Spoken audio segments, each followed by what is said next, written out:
We're exploring with sisters, and I hope you've been following us through our journey through Norway. Today is going to be our last day on the Havala voyage. After 12 days touring the entire coast of Norway, we return to Bergen and have to exit our boat. It's become quite a great home for the last 12 days. It's kind of sad to leave it, but we have beautiful weather and we're going to check out some sights in Bergen that we missed on our first visit here.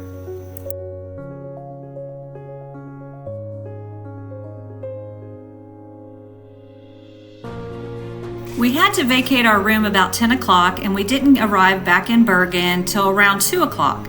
So we had lots of time to sit and admire the incredible views out the large windows of the ship.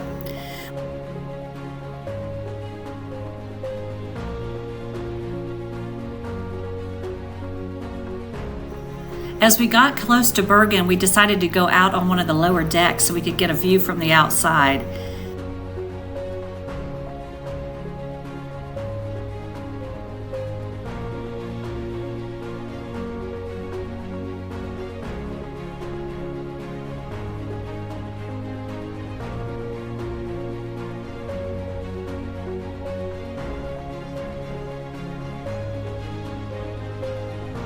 Our hotel was located just down the street from the train station in Bergen Central. So we left the hotel and started seeking a way to find this Stave Church that I had read about and I was really wanting to see. We used Google Maps to direct us along the path and it led us to this train station, but then we realized that we really needed to take a bus. So we had to ask a few people and get directions before we figured out which way we were going. We arrived at the bus stop and caught the bus just in time for this 20-minute journey. They had multiple stops along the way, but the bus wasn't crowded at all, and we really enjoyed seeing the suburban area of Bergen.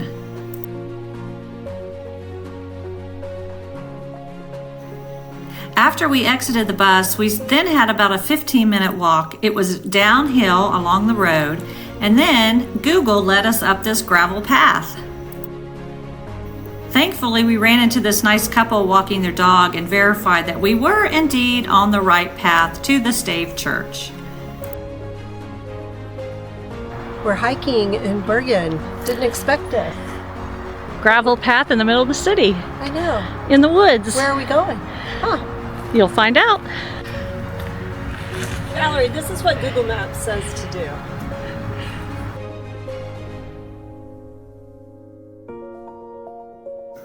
We couldn't believe that this was the main entrance to the famous Stave Church here in Bergen, but we kept going and going, and believe it or not, it led us directly to the church.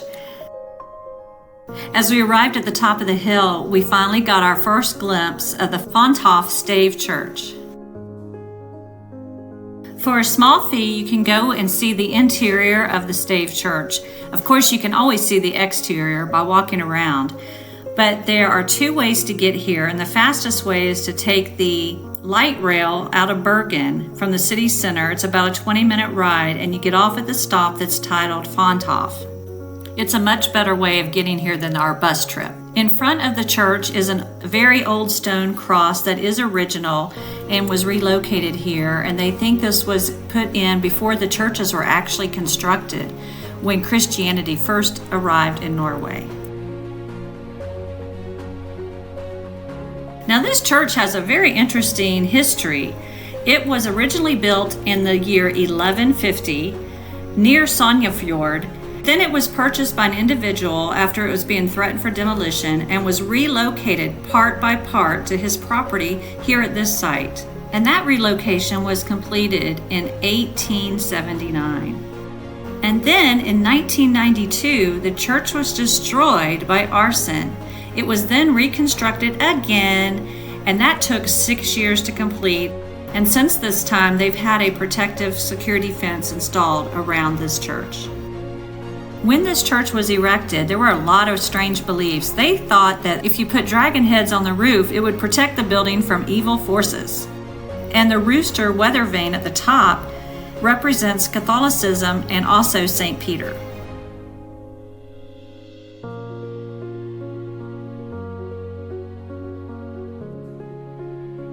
A few things about the interior of this church. Again, it has been reconstructed and just finished in 1998, but all the altars pointed east. There were typically no windows on the north wall because their belief was that the evil came from the cold north.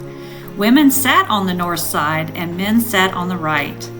There were also very narrow entry doors into the church, and that was so no one could take the devil by their side when they entered into the sanctuary.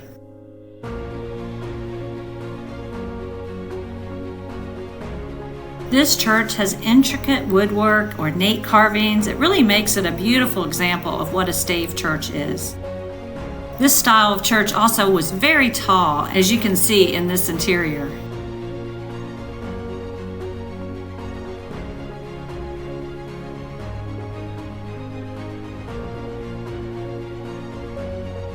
Now, stave churches are constructed entirely of wood, and that includes even the nails. And they didn't use any saws, all they used were axes.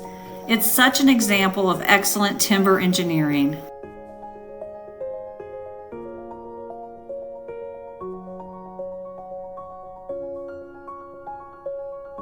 Since the Viking Age in the year 800 to 1030, the Norwegians have had a long tradition of building in wood.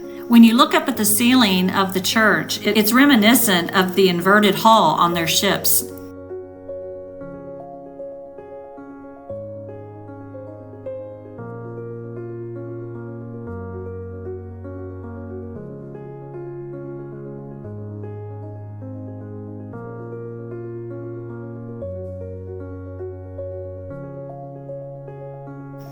I noticed this really small window that had a door on it on the side of the church, and I read that it allowed the unclean to participate from the outside and still hear the service going on inside.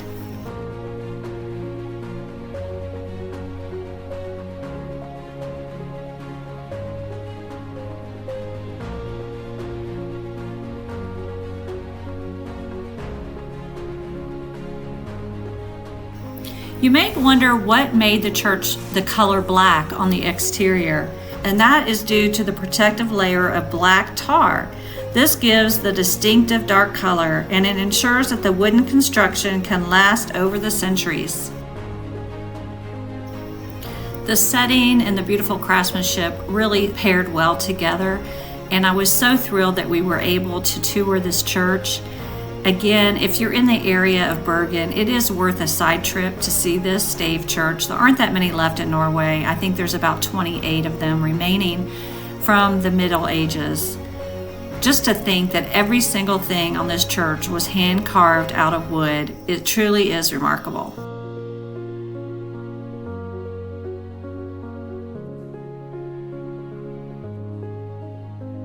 It made me realize that people must have been so much smaller in the Middle Ages. My sister and I are both about 5'8", and we had to duck all around the perimeter of the church when we were walking under the alcoves.